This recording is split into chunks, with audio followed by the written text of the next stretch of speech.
بسم الله الرحمن الرحيم والصلاة والسلام على رسول الله وعلى آله وصحبه ومن والاه. Alors on est rendu à la dernière séance concernant la règle de droit, chapitre de la règle de droit.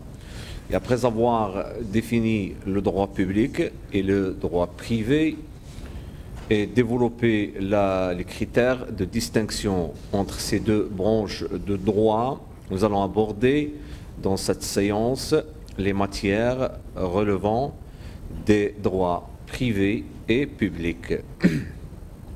Alors premièrement, on commence par les matières relevant du droit privé. Alors comme nous l'avons mentionné lors de la séance précédente, le droit privé est l'ensemble des règles juridiques qui organisent les rapports entre personnes privées. Alors il a pour objet de gouverner les rapports entre les particuliers comme le mariage, l'héritage, le contrat et ainsi de suite.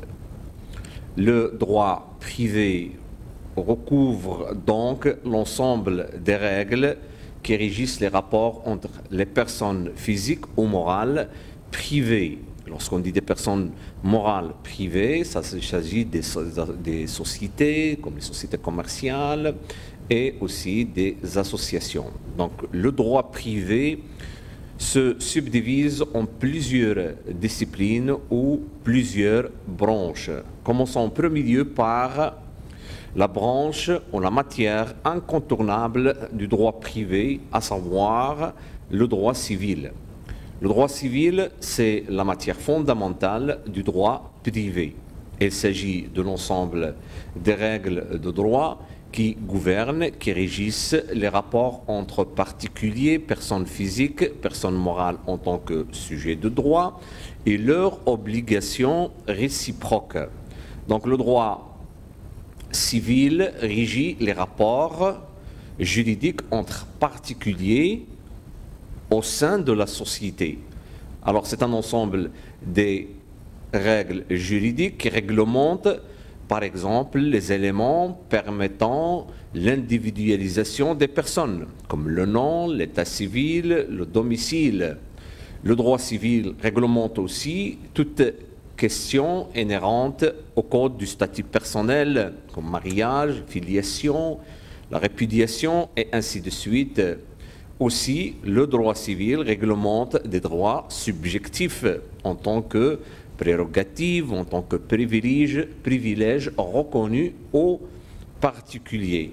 Enfin, le droit civil concerne bien évidemment l'un des domaines les plus vastes du droit civil, à savoir le droit des obligations et des contrats. La deuxième matière, ou deuxième branche, deuxième discipline qui relève du droit privé, c'est le droit commercial.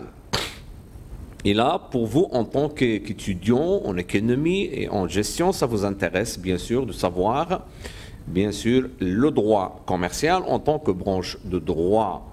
Et comme vous le savez bien, c'est une branche ou c'est une discipline, c'est un module qui est inclus dans votre cheminement de licence fondamentale de droit, de l'économie et de gestion. Alors le droit commercial aussi, c'est un ensemble des règles juridiques qui réglementent la profession commerciale. Il réglemente les actes, les effets de commerce.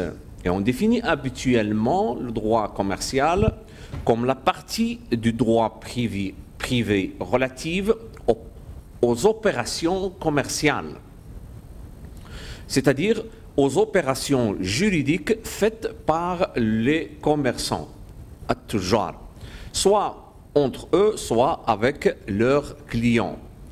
Alors, il s'agit des rapports qui se rapportent à l'exercice du commerce. Elles sont dites pour cette raison actes de commerce. Autrement dit, le droit commercial regroupe un ensemble de règles juridiques applicables aux transactions commerciales.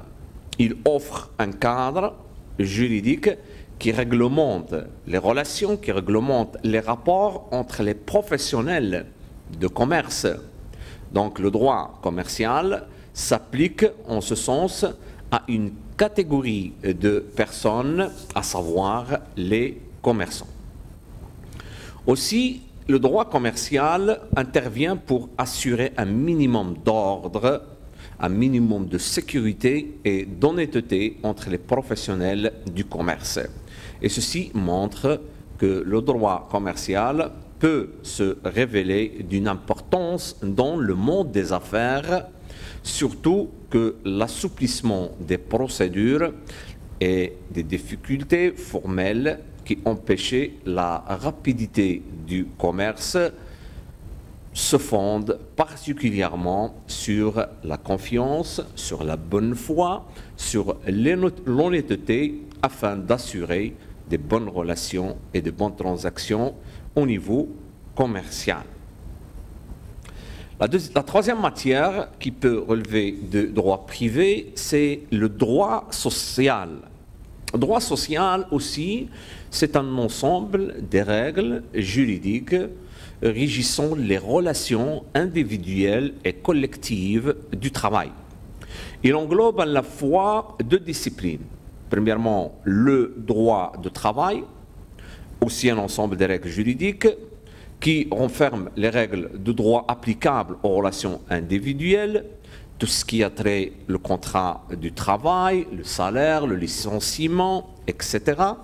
Et aussi, il régit, ce sont des règles juridiques applicables aux relations collectives. Et là, c'est par exemple les règles juridiques qui gouvernent les syndicats, la représentation du personnel, la grève et aussi d'autres exemples qui expriment ou qui justifient ces relations ou qui encadrent ces relations collectives par les dispositions de droit du travail, comme les relations, par exemple, qui naissent entre les patrons, les employeurs privés et ceux qui travaillent sous leur autorité, c'est-à-dire les salariés et ceux dans l'entreprise. Deuxième discipline du droit social, c'est aussi le droit de la sécurité sociale qui vise la protection des individus contre les événements qui entraînent, par exemple, une perte ou une diminution de leurs revenus suite à une maladie, suite, par exemple, à une invalidité, à une maternité, etc. Et au niveau international, il y a le droit international privé qui relève aussi de la branche de droit privé. Alors c'est la branche de droit privé qui gouverne les relations privées internationales, c'est-à-dire à chaque fois qu'on est devant une relation privée où il existe un lien d'extranéité. Là, on applique les dispositions et les règles de droit international privé. Alors, on appelle, c'est une branche de droit privé, à savoir le droit international privé. Alors, on lui rattache l'étude des questions suivantes, comme par exemple la nationalité, la condition des étrangers, ou les conflits de loi, c'est-à-dire le droit applicable dans des situations où on a une situation où il y a des relations entre des personnes privées, et là, on a aussi un élément d'extranéité dans cette relation. Alors, parmi les questions qui se posent dans le droit international privé, c'est le droit applicable, d'où on a le conflit des lois et le conflit des juridictions. Maintenant, on va mettre un petit peu l'accent sur une autre branche de droit privé, qui est le droit des affaires. Alors pourquoi on va mettre l'accent? Parce que c'est une branche qui vous intéresse en tant qu'étudiant en économie, en gestion. Alors on a souligné précédemment que le droit est considéré comme un phénomène évolutif, un phénomène vivant, c'est-à-dire un phénomène qui s'adapte à toute nouvelles circonstances susceptibles d'être surgies dans la société ou dans une société. Alors, une des circonstances qui s'est amplifiée au cours du XXe siècle consiste à la marche du droit vers la spécialisation, et ce, avec l'apparition de plusieurs disciplines de droit, telles que le droit des affaires, le droit bancaire, le droit de la concurrence, droit de l'environnement, etc. Alors, dans cette perspective évolutive, les subdivisions de branches de droit privé ne cessent de se développer. C'est ainsi que d'autres disciplines relèvent du droit privé, principalement le droit des affaires. Alors, il s'agit d'une branche de droit privé. Le droit des affaires, c'est une branche du droit privé. Une branche qui vous intéresse en tant qu'économiste et gestionnaire. Et c'est la raison pour laquelle on trouve ce module de droit des affaires dans votre parcours universitaire de licence en droit. Alors, c'est une branche de droit privé, et lorsqu'on parle des affaires, on se réfère généralement à certaines catégories d'activités qui peuvent être industrielles ou qui peuvent être commerciales, à certaines activités liées par exemple à l'entreprise en tant qu'unité de production. Alors, ce sont des activités liées par exemple à la transformation, liées à l'importation, à la circulation ou à la conservation des produits. Ce qui fait que le droit des affaires intervient pour réglementer ce genre d'activité. C'est pourquoi certains auteurs qualifient le droit public, le droit des affaires en tant que droit de la vie économique. Le droit des affaires regroupe un ensemble de règles juridiques qui relèvent du droit privé. Il occupe une place importante parmi les différentes branches du droit privé. Et dans un sens large, le droit des affaires est un ensemble de règles juridiques qui régissent l'entreprise commerciale et son environnement. Et comme vous avez bien vu la diversité des acteurs et des rapports qui entourent l'entreprise commerciale, le droit des affaires, il peut être considéré comme un droit composite parce qu'il fait recours à d'autres disciplines juridiques. Et dans cette perspective, le droit des affaires s'appuie sur les dispositions de droit civil, s'appuie sur aussi les dispositions de droit commercial, droit des sociétés. Donc, le droit des affaires marocain englobe le code des obligations et des contrats, le code de commerce marocain, la loi relative aux sociétés commerciales, la loi sur les sociétés anonymes, etc. Ceci explique clairement la largeur du domaine du droit des affaires qui englobe le droit commercial, il englobe le droit des sociétés, le droit des entreprises en difficulté, le droit bancaire, le droit de la concurrence, le droit de la consommation, etc.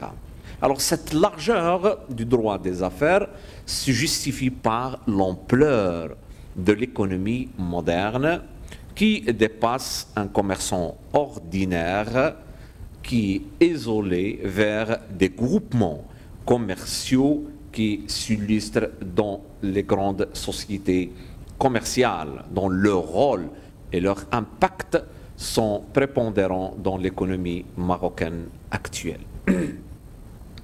Maintenant, les matières, ou les branches, les disciplines qui relèvent du droit public.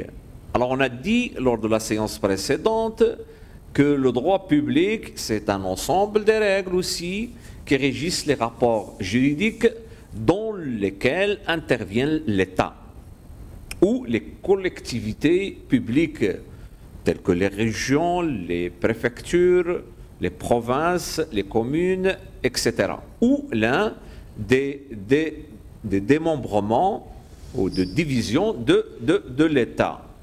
Autrement dit, le droit public, c'est un ensemble de règles, il est constitué d'un ensemble de règles qui régissent les rapports de droit dans lesquels interviennent des personnes morales de droit public. Alors, il y a des personnes morales de droit privé, et là on parle, comme j'ai dit, des sociétés commerciales, mais il y a des personnes morales de droit public. Et là, on parle de l'État, par exemple, c'est une personne morale de droit public, on parle des collectivités publiques. Alors que le droit public, il régit les rapports entre ces personnes morales de droit public, dont le but, comme on l'a dit, c'est l'intérêt général, c'est l'ordre public et l'intérêt général, et généralement avec des prérogatives liées à la puissance étatique ou à la puissance publique. Donc, le droit public a pour objet l'organisation même de cet État et de ses collectivités publiques.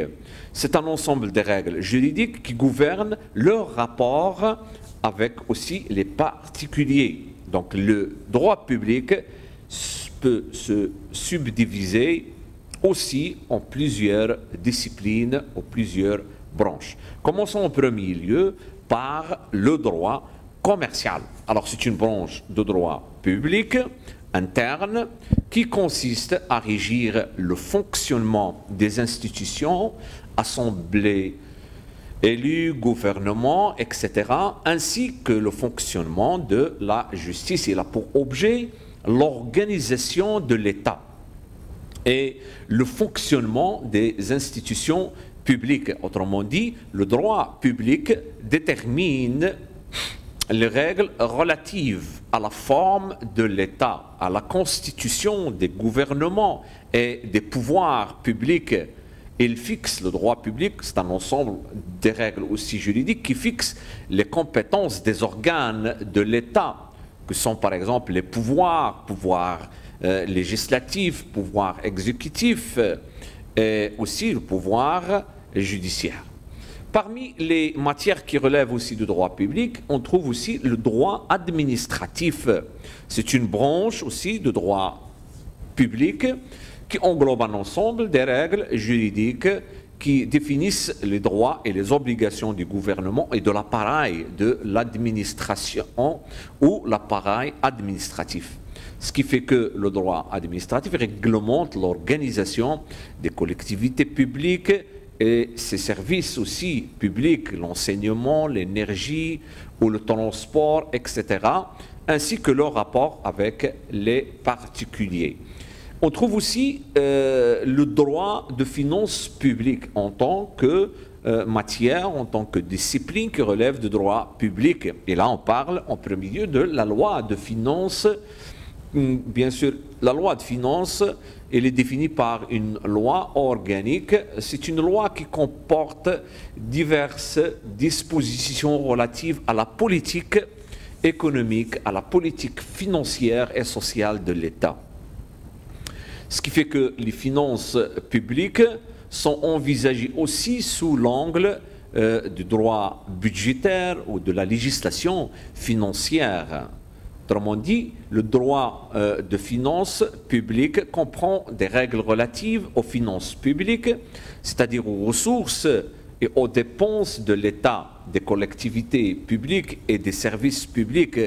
Et là, on parle du budget, on parle d'impôts, on parle de taxes, d'où, par exemple, le droit fiscal en tant que branche aussi de droit public.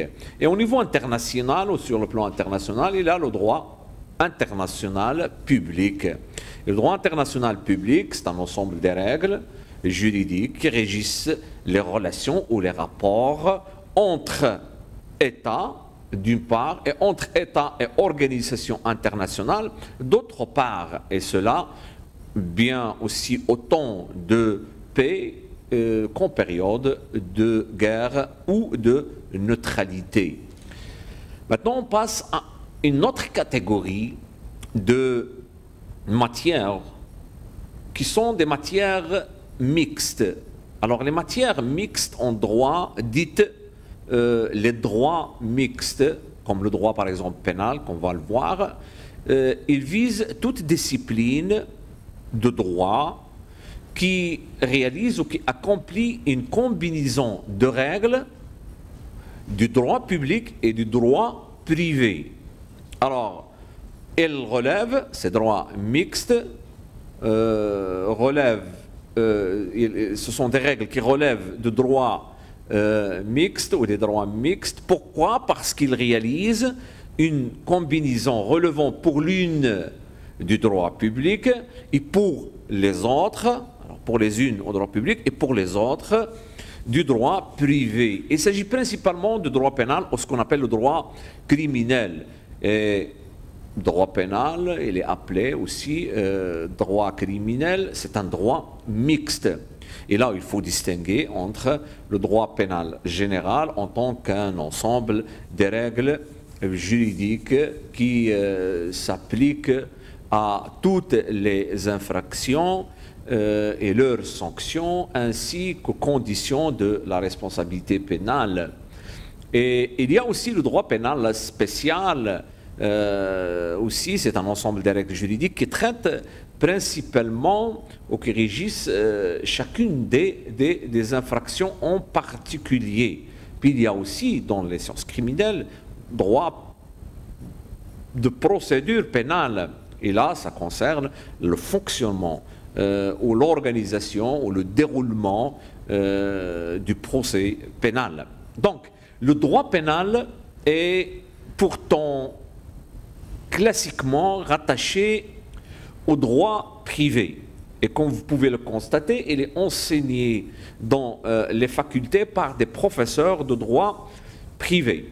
En effet, le droit pénal est une matière de droit public si l'on prend en compte l'objet même du droit pénal, puisque destiné à déterminer les agissements, les comportements contraires à l'ordre social et à établir, bien sûr, et à organiser en même temps la répression de ces infractions. Alors en revanche, elle est une matière de droit privé si l'on considère la technique utilisée par le droit pénal.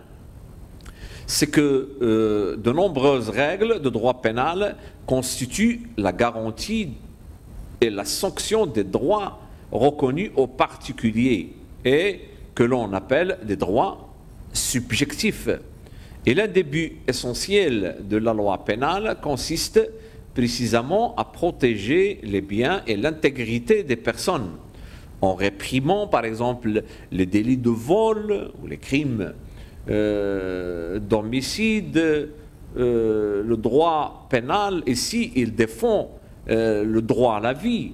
Lorsqu'on parle de l'homicide volontaire, le droit pénal aussi, il défend le droit de propriété lorsqu'on parle d'un délit de vol. Ce qui fait que le droit pénal se préoccupe tout autant de la sauvegarde des droits et libertés de l'individu poursuivi, présumé, bien sûr, présumé innocent,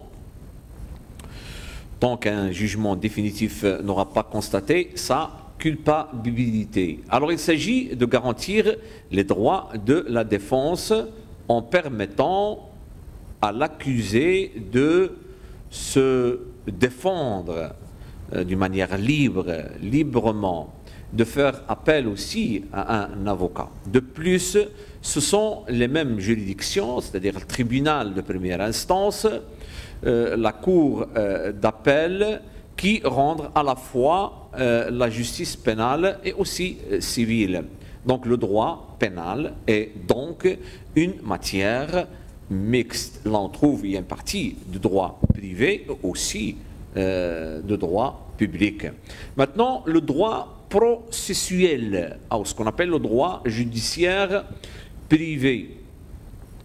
Alors procéder en justice, c'est accomplir ces formalités nécessaires, une action, pour porter devant une juridiction compétence à cet effet la connaissance d'une affaire, c'est-à-dire un litige, et obtenir d'elle une décision, c'est-à-dire un jugement.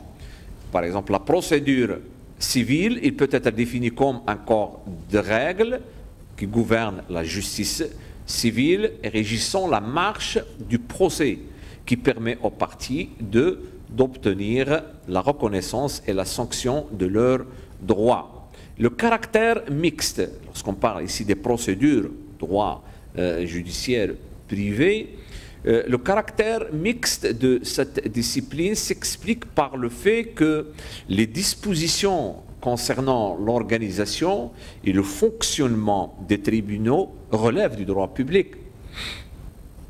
Mais celles intéressant l'action en justice, intimement liée au droit de plaideur, se rattachent au droit privé. C'est la raison pour laquelle la majorité des auteurs qualifient le droit procédural ou processuel ou le droit judiciaire privé en tant que droit mixte. Maintenant, pour conclure ce chapitre de la règle de droit, il est essentiel en premier lieu de rappeler que la règle de droit est une règle de conduite sociale.